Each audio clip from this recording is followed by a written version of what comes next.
I'm trying. Getting this workout in. And the last week has been weird. I'm not kidding. It changed me to say, Well, we were, was it all that hard Tuesday? breathing with masks.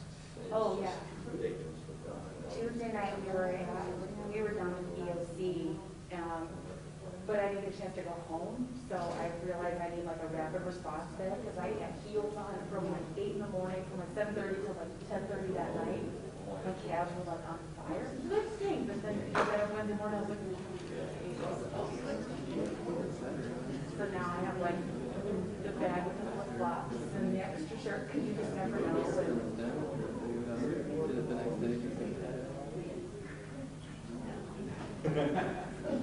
Well, I had a bag in my car, but I had a loaner car because my car was falling apart. Still, her work shoes though. I did a little bit of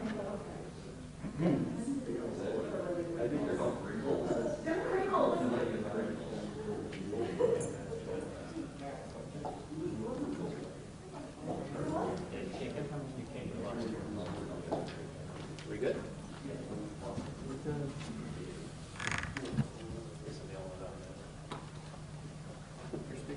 Yeah. Keep distance.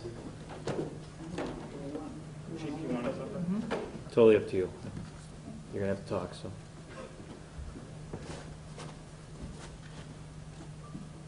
Okay. Everybody good to go?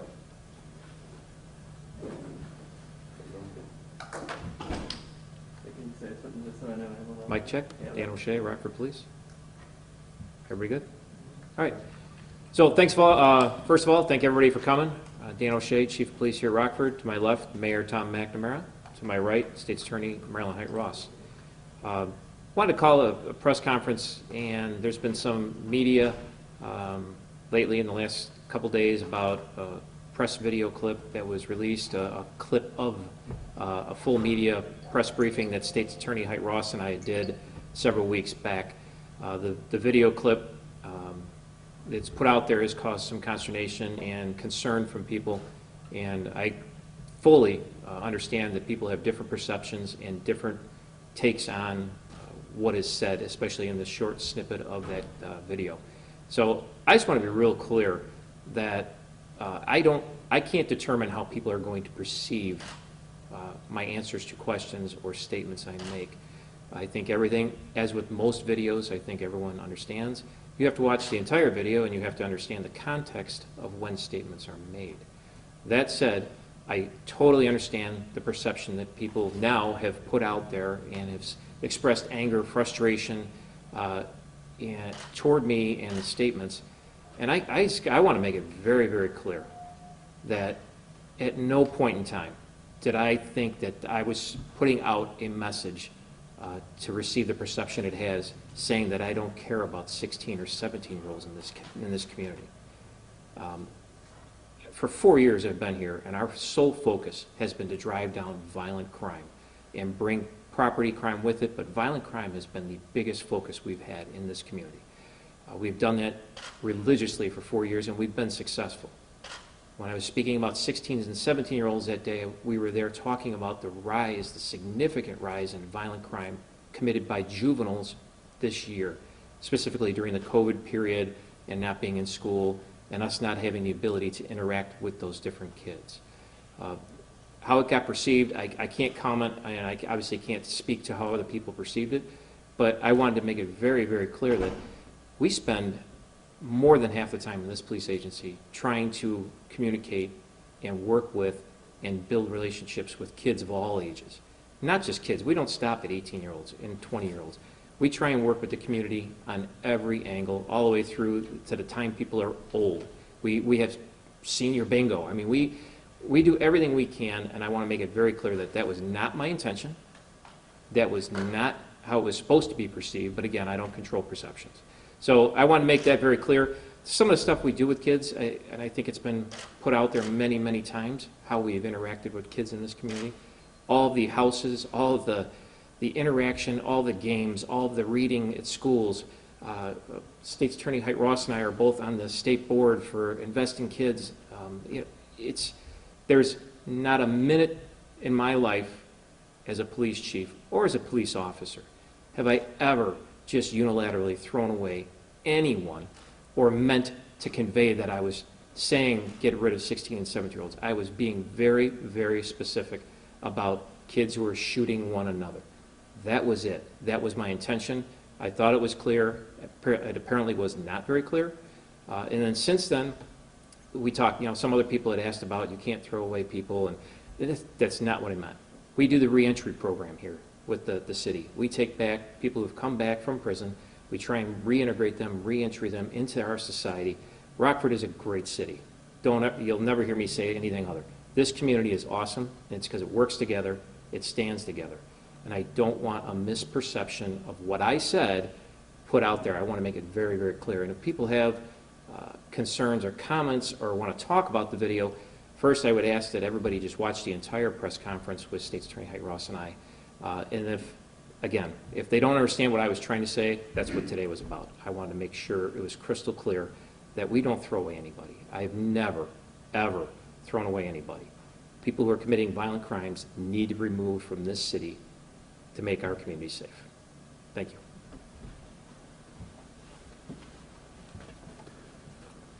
So first, thank you, Chief, for your comments. I think it's really important to look at the work and the body of work that Chief O'Shea, and I think he would say it too, as he always does, not just Chief O'Shea, all of our officers at the City of Rockford.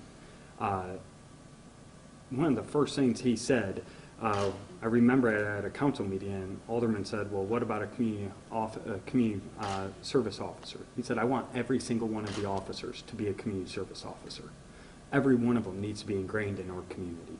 And I think you can see that from the day school starts, when our officers, including this chief, are out there to greet those kids to come back to their schools after a long summer, to the boxing, the fishing, the building bicycles, the strawn homes, the rock houses. That is who we want to be, and that's who we are. I think we're obviously never going to say that we're infallible. We certainly all have areas that we can improve. Our community as a whole has areas to improve. There's been this mentality that every single thing in our country these days has to be an either or. And I think when we get to these discussions, these tough discussions, we have to understand that when we get into corners, this either or divides us. And there's been lots of discussions about you and me. To me, I think we're most productive when we start having conversations about we as an entire community, about all facets of our community, about how we all collectively and together can be better and stronger. I think the chief has done a tremendous job, and he has stated, as well as I have stated, we right now, during this difficult time, are here to listen. We're here to learn, and then we're here to act. So I just want to reiterate those messages to those at home and to the media. Thank you, and without further ado, Winnebago County State's Attorney, Marilyn Height Ross.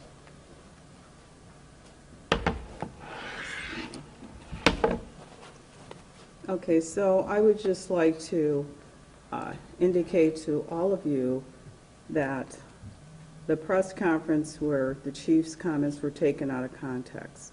The whole premise of that press conference was to let the community know that we had had a significant increase in juvenile crime.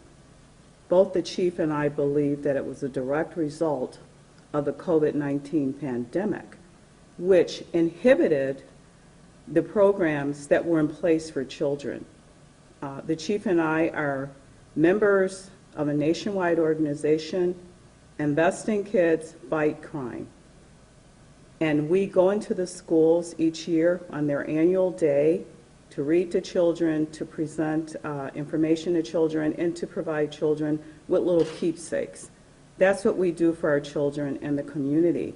And so that was the premise of the press conference. And it was a plea to everyone in the community to help us put these kids on a more positive path because we have been inhibited due to the stay-at-home executive order of Governor Pritzker.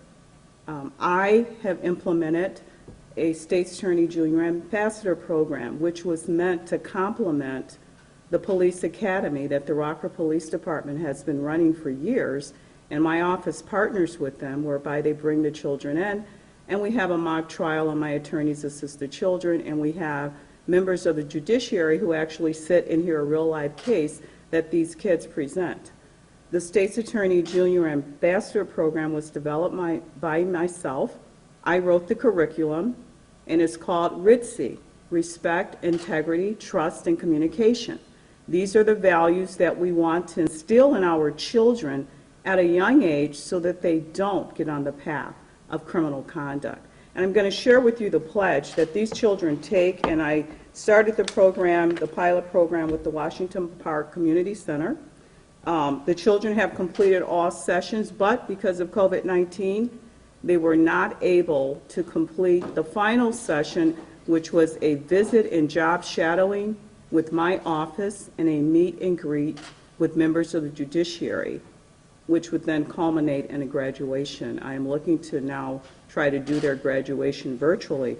But I want to share with you the pledge that these children in this program say at each session, as a junior ambassador for the state's attorney, I pledge to promote by example the shared core values of respect, integrity, trust, and communication. I promise to respect the rights and opinions of others. I will always let integrity guide my actions. I will work to build trust with those around me. I will communicate with others showing kindness and understanding. I resolve to share the importance of these values with my classmates, my family, and my community. And the reason I drafted that pledge is because these are the 4 core values that my office strives for. And we want to help instill these values in children. The program is open to all children in Winnebago County, grades 6 through 12. And again, we've had the one pilot program where the children have completed it. We had started another program with children from some of the area high schools, including the private high schools. But after their second session, we had to shut down the program because of COVID-19. So this is just an example of the collaboration and partnership that I've been involved with the Rockford Police Department under Chief O'Shea's leadership that we want to do to help solve the conduct of juveniles who are committing violent crimes. Because everyone knows my motto is I want to keep children where? In the classroom, not the courtroom. And these are just a few programs that we have, but again, we want the community members to also help us to engage these children with positive behavior, because negative behavior is learned. And if children are not receiving positive encouragement in their homes, we, law enforcement, the chief and I, through our programs with our agencies, are trying to help instill those values. So thank you. Okay, with that, we'll take any questions real quick. Chief, is there any part of that 36-second snippet or however long those comments were that you feel that might have been clumsy, or you feel like you might have reworded or taken back, or is an apology necessary to anybody who might have been hurt by your comments? Right, so I don't think I could reword them, or were they clumsy. When I answer questions, I think the 4 years I've been here, I've been interviewed by the media a couple thousand times. I speak from my heart, and sometimes, you know, I'm in the middle of the night, I'll still speak to the press. I'm tired. Am I not as sharp as I should be at those times? Absolutely. But I feel it's very, very important for me to be out in front of the camera and be the leader of this agency. So to reword after, in this day and age of editing and, you know, I can make a video statement and I can change it 20 times in my office, or I can do live interviews. And I prefer to do live interviews. I prefer to speak from my heart. And I don't think I would reword them. Again, the perception that it was taken under, I can't control people's perceptions or how they accepted the wording I used. But afterwards, when they've said how they accept, or how they interpreted it, that's what I'm here to clarify. It's how it came out might not have been the best way to present it to them, but I won't apologize for my words. I meant what I was saying. Violent criminals need to be removed from this city. I will never come off of that. I will never come off of people who are shooting one another need to be put in the Department of Corrections. And have you or anyone that's up here been in contact with the 100 Strong group that had called for your dismissal? Sure. You know, and I'll defer. We have spoken, the mayor and I and 100 Club. We've had conversations, not since the video came out, but 100 Strong or any other group, any other committee, group, religious organization in the city, whether they want to make comments or whether they want to protest or whatever, whoever it may be, we encourage all of them to reach out to us. Give us a number, we'll reach out for you. Give us a contact info, we'll reach out. So I don't want to single one group or one club out or anything. For us, it's all about every group in the community, and hopefully we can have those conversations with everyone. To the mayor's point, all right, and said this the other day with the media as well. Are there things that the police make errors on? Absolutely. Do we make mistakes? Yeah, we're human. Are there things that we could probably change? More than likely, like everyone else, we've evolved and changed over the last 31 years I've been in this job. So, but you have to have conversations, meaningful conversations with community groups, community organizers. Sit down, to steal, you know, the mayor's words, come sit at the table with us. And those are what we're looking for. And we don't want to be arguing on the internet. We don't want to be arguing behind closed, or, you know, on opposite sides of the door. We all want to have face-to-face meaningful conversations, and every group in this city has a voice, or should have a voice. And, you know, reach out, or let us reach out to you, and we've done that, and we'll continue to do that. So hopefully that's the message that's conveyed today. I hope that little clip right there, reach out for us. We want to talk. We want to have conversations, meaningful conversations. I know the mayor has said that repeatedly in the media as well. So. And again, you've said hundreds of press conferences, thousands of words, as you mentioned. Can you have an understanding, even though you don't want to say you would change the words, but do you have an understanding that it could have been taken out of context, or why it was? Sure, Absolutely. Anything I say can be taken out of context, anything anyone says. And in this day and age of video, where you can pick and choose, you know, any video anywhere for any incident or any statement, it's one of those things that I can't control. But the perception that was received by, I didn't think it would come out that way, until it came out that way. Mayor, can I send an email to the 14 aldermen expressing support for Chief O'Shea? What has been the reaction from the city council members? Oh, by and large, incredible support. I think people have taken the words in different ways, and I think what I expressed yesterday, well, to answer your question, I would say incredible support from aldermen. Has any alderman balked to giving Chief O'Shea support? So I have not received one as of this moment from any alderman saying they don't support our chief. In your support for Chief, you did say yesterday that you disagreed with the statement. Do you now think that you took it out of context?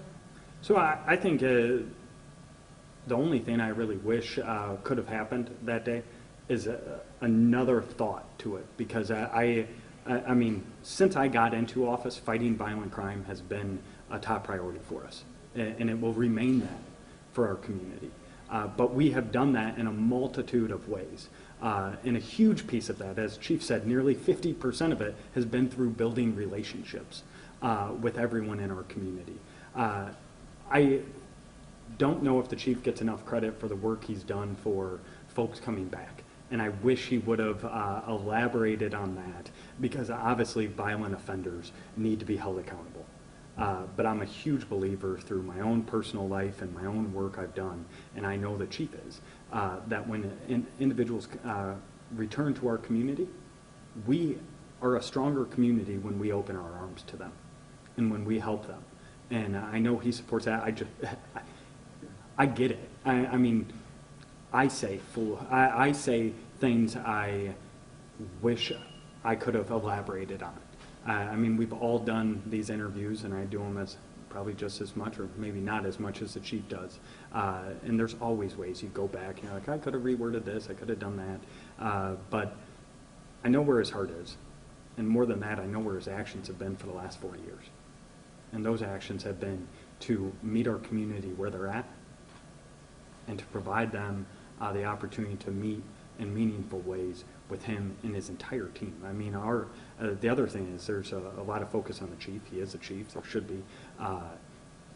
But his officers do a phenomenal job in engaging our community. I mean, and when you sit down and you have those conversations with these officers, they're meaningful interactions that they're having. And I think all of us are learning through those interactions. I wanted to ask too, as far as you had said, those conversations that you've had with officers, with Chief O'Shea, is there actions that, of our conversations in place about Rockford and activism, they're asking and demanding for certain things while they're protesting, demilitarized officers as they go and protest. Are there things that might be in consideration to change? So I can say this until I'm blue in the face, and I hope you repeat it. Come speak with us. The table is open. The door is open. We have to be able to have those meaningful dialogues, and we have to be able to do them in person, via Zoom, but we have to have those meaningful dialogues. It is, I honestly, I can't think of one thing since I've been mayor that has really been impactful on our community, in our community, or at the city of Rockford that was communicated via email or electronically. It always involves those personal interactions. Mayor, is this a matter for the Board of Fire and Police Commissioners, the comments that the chief made? I'm sure they'll discuss them, but I mean, I'm sure they'll discuss the comments. It's been well out there in the news for now several days, so I'm sure the board will discuss the comments. From your perspective, is there any need for the chief to apologize or be disciplined in any manner? I don't believe that the chief needs to be disciplined. I have a question for the chief again. So just to be clear, you know, context and everything else, now just a direct question. Do you believe that trying to save 17-year-olds that are shooting people right now is a waste of time?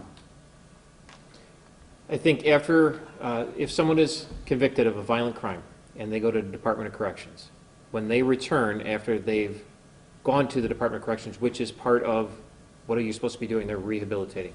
Reentry, yes, I believe in reentry. We've been doing reentry program here with not just the Rockford Police, but the county sheriff, the state's attorney's office, the federal prosecutor, the mayor, the chairman. We've been holding reentry programs here and bringing back some pretty violent felons to bring them back into the community, knowing they're coming back, trying to give them the sustainability to succeed. So the short answer is, yes, I think they can come back. Sorry, I was going to say no, but no. Yes, I believe they can come back after they have gone to the Department of Corrections and held accountable for the crimes that they committed. If that is that it? I want to make sure it's really clear. Yes. Okay. And I also wanted to ask too, I think some people are, like you had said, the context can be taken in a million different directions. What are some of those contexts that you know about? Like you had said, you're not intending for people to be thrown out of the city. What really was the context? Did that you meant of people, violent crimes in the community with juveniles? I think I just said it. Yeah. When someone commits a violent crime in this city, they need to be held accountable. And if they're convicted through the state's attorney's office, through the judicial system, they need to go to the Department of Corrections. That's what I meant. I can't make it any clearer. Violent crimes plague this city and have plagued this city. And the sole focus, when I came here 4 years ago, the top thing every community member talked about was this violent crime's out of control. We've got people getting killed, shootings all the time. Let's attack that problem. So we've used a broad spectrum how we attack that problem.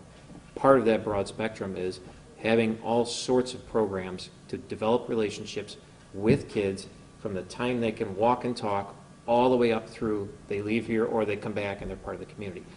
That has been our focus. So violent crimes, violent criminals have to be held accountable. After they're held accountable, by all means, as we've done for the last, I believe, 2 or 3 years, we've had the reentry program. Come on back and we'll try and help you out. There has been success with some of those. And to your point, you asked about a particular club in particular. I will give all sorts of kudos to 100 Strong, because a couple of weeks ago, I think one of our officers or several officers and county officers were up there doing kind of a food handout with them. That's another great organization that we work with and continue to want to work with in the city to develop all these relationships. So I don't hold anybody accountable for anything they say or any perception they have of me. I can only hold myself accountable for what I say, and if it's taken out of context, I will try and clarify every time. One quick question about the Rockford Youth Activism Group, and yesterday you helped block off East State for them. Today there's some thought that they might be on Riverside, and you mentioned that you would be able to do that, but only at Perryville Road because of Javon Bay Hospital. The access to that would be necessary. Right. Did you let them know, and are they understanding of that? I have not communicated anything. I think our media people have, or the mayor's office. Any organization, Rockford Youth Activists, or any other organization that wants to protest, we always have blocked the roads for it. If you have a group that's, a small group and they're walking on the sidewalks and they use crosswalks, we don't need to be a part of it. Larger groups, and as we're seeing across the country today, larger groups are walking. Sometimes they protest, they use different words, they want to disrupt, whatever it may be. They're peaceful protests. We will block roads, we will provide safe access, not only for them, but for the drivers on the road. Of concern to me today would be something, we need to be able to have ambulances get back and forth to Javon Bay.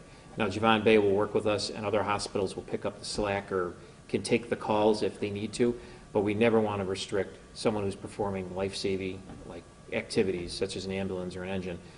We don't want to take a life or potentially damage someone else's life because we're in the street. So just, mindful, peaceful protests is what we ask for, and we'll do that for everybody. There is, anybody and everybody can reach out for us, and anybody and everybody can walk around, just let us know, and if it's a bigger group, we adjust more officers. We try and stay away. If groups don't want the police around, we try and stay a good distance away. If groups want us standing with them, I will say this, and I hope this gets out there too, any protest group that wants to have the police or the mayor there, showing unity, trying to stand up for what their cause may be, as long as it's a righteous cause, we'll be there with you. But if you don't want us there, we don't want to come if we're not welcome or if we're not invited. The last thing we want to do is ever upset a group or upset somebody who wants to protest, particularly against the police. They want us there, let us know. I'll be there with bells on. Chief, I talked to Alderman Tim Durkee today from the First Ward, who said of you, he respects your integrity, professionalism, desire to be effective, and his habitual community engagement. And then he went on to say, not only do I reject calls for him to resign, but I actually hope that he remains chief beyond his stated commitments. And I believe he gave a 5-year time frame. He hopes that you're going to stay on as chief beyond that. Are you still committed to 5 years? I believe my initial statement was 5 to 7 years, but I would do 5 because I firmly believe you need 5 years to make changes. And I think we're in our 4th year now, and we're doing well. And I would never leave the city of Rockford and until I feel that I'm comfortable, I'm ready to leave. My wife and I, when I want to retire, I'll retire. And the city, I know we have a great working relationship, and we've been building up command staff, officer staff. We've been building leadership within inside this organization. I feel very comfortable that there will be plenty of qualified individuals to take over not only the chief's job, but deputy chief's jobs and commander jobs as we go forward. So I appreciate his words and go with that. Is there any update on the status of reviewing use of force complaints? How long will that take? And have you or Marilyn Hyde-Ross reviewed any videos that you can comment on? So use of force, anytime there's a complaint of use of force, or if there's something that, even if we need to look at ourselves, a video comes through and there's concerns about use of force or excessive use of force, we always review it. Internal Affairs goes through it. There's a process in place, and State's Attorney can speak more about it. Anytime, that sometimes people ask, do you have to document when you use excessive force? Excessive force is never allowed. We document use of force. Everything beyond normal handcuffing, officers are required to document. They never are allowed to document excessive force because we do not allow excessive force. You're talking, there could be discipline or there could be criminal. And the criminal end of it, the state's attorney can elaborate on how, if we think it's gone that far, we're not above charging officers with crimes. I believe in the last year, the state's attorney's office has charged at least 2 officers with crimes. We'll hold ourselves accountable, and if it's a criminal arena it jumps into, then I believe her office, she would talk about the use of grand jury and holding officers accountable if they commit crimes. Chief, you had said that sometimes it takes 5 years to make change. And so as these protests continue, is there anything that you've taken out of those protests that you want to implement into the police department? There are some things, and that's why we're asking people to come forward and come have conversations with us. I mean, there's some things that they've stated, that other groups have stated, and have all brought up. Perhaps we can work on those issues, but we can't do it. Now you're asking us to interpret, now maybe we interpret what they're saying they would like to see, and we interpret it the wrong way, taken out of context. We don't want that. We want to have conversations. Texting, emailing, video snippets is not the best forms of communication in modern day society. The best way to communicate with people is to have a personal, interpersonal reaction and interaction with each other. I think everybody has been using WebEx and Zoom and all this other video stuff. It's not the same. Everybody in here is texted or emailed. You can't read the temperature of an email or the anger or the happiness in an email or a text. It can be misinterpreted very, very quickly. So any group that has concerns or has brought things forward, we'd ask them to come meet with us and let's have some more conversations. Can we change things? Probably. But I don't know exactly what we could change, but we're more than willing to look at across the country. You're seeing this happen. It's from East Coast to West Coast. I believe it's actually happening worldwide. So we're a piece of the criminal justice system. There's state's attorneys, there's judiciary, there's public defenders, there's federal level, there's state levels, there's laws, there's politics and governance and everything from city councils to state legislators. So the police are the one at the front end, and we're the ones that are enforcing the laws that are out there and using the system that's out there, but we are one spoke on the wheel of the whole justice system. You spoke a lot about some of the programs, and especially being hampered kind of by the pandemic. Do you have any concerns going forward as far as, the things I go to, like the block parties, the backpack giveaway? Are we losing some of those, and do you have concerns about that? Yeah, so some of the programs we won't be able to do. We have followed since the day the COVID pandemic started. My staff and I have all decided we would follow the CDC recommendations because there's, think how many times things have changed this whole thing, and they've done that since the beginning. So we said, okay, let's just stick with CDC. So now in the last, this week or last week, when they started relaxing on the statewide, what we could do, actually send an email out department-wide saying, okay, now we're back to, let's, mask up, social distance, but now let's get back out there, get out of the cars, and start going into businesses, start talking to people again. Now that we're, I don't want to say allowed, but we're allowed, I guess, to start having more interaction on a personal level. So we're doing that. Backpack giveaways and things where we're handing out items, still a little hesitant as they continue to battle whether or not COVID can be transferred, but I think that's loosening up a little bit too. You're starting to see carry out, a lot of people are having things handed off to them. My biggest concern would be a lot of the things that we hand out and do involve children. I do not want us to be the ones to have a child get sick because of the police. That's a big concern. Another huge concern is we deal with the elderly population as well. And again, they're the highest at risk. It would be devastating for us to have had an officer who was sick and then gave it to somebody else in the community. And I don't want that. So we're moving forward, but we're moving forward slowly with re-engaging the community events. But right now, as of this past week, and I got a text earlier from a business saying, hey, officers came in today for nothing more than to say, hey, you got any concerns? How are things going? We haven't been out and about in a while. Someone sent that from a business today and said this is what happened, and they were ecstatic. So we're getting there. We'll have officers on bikes. We'll be part of City Market. I know the city downtown, they're blocking off, open up some restaurants, outdoor seating. So we're re-engaging, but we're doing it, one, at the CDC recommendations and also at the state level with the phase reentry plans from the governor. So more to come, But we'll get back to where we were eventually, as soon as this ridiculous virus goes away. Chief, and perhaps the mayor can address this. Do you feel that your department may be addressing issues in our society, in our city, that is pushing your capabilities to the limit? Are there issues that you feel can be taken up better by other departments or other parts of society that you can, that way it could free you up for other more criminal investigations or things like of that nature? Sure. So public safety, obviously criminal enforcement, public safety is our #1 goal. And so when we have protests, we're not going to have other people provide safety for any kind of protests or any kind of marches or anything. We have to do that. We've got to provide public safety. There are other things that the public can step up and help out with. We're answering for things that happen across the nation and have happened for years and years and years. So there's more community needs to be involved, always. That's what we've always tried to get, is the community to come out and be involved. Groups bringing forward messages, come sit with us, let's figure out what we can do as a community. Rockford's a great city. It's a great city. We've made some really good inroads in violent crime and property crime and community building and community engagement. I feel very comfortable saying that in the last 4 years, we have done nothing but go up.